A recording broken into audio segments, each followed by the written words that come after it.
حضرت عیسیٰ علیہ السلام گزر رہے تھے قبرستان سے، عذاب ہو رہا تھا ایک قبر پر، روح اللہ ہے تو جانتے تھے قبر میں کیا ہو رہا ہے. ہم تو جب جاتے ہیں قبرستان سے تو ساری قبریں ایک جیسی لگتی ہیں، سب پر لکھا ہوا ہوتا ہے. اگر کہیں مثلا فرض کیجیے کہ کسی اسلامی ملک میں آپ گئے ہوئے ہیں تو وہاں جو آرام گاہ، ہر قبر آرام گاہ نہیں ہے ویسے،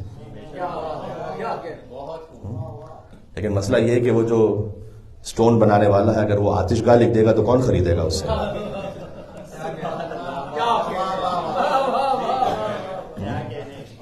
کون خریدے گا اس سے؟ تو اس نے تو آرام گاہ ہی لکھنا ہے بیچارے.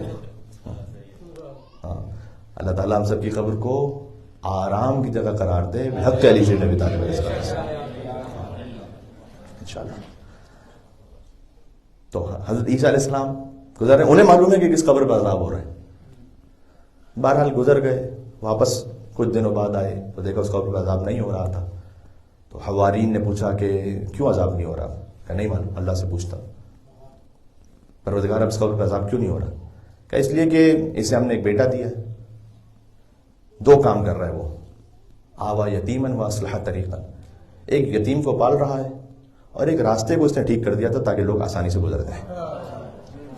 اس کا اجر ہم نے یہ دیا ہے، اولاد میں اجر دیا ہے. بات واضح ہے.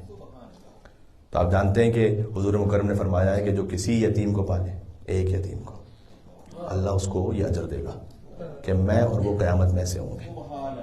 جو اسی یتیم کو پالے حضور مکرم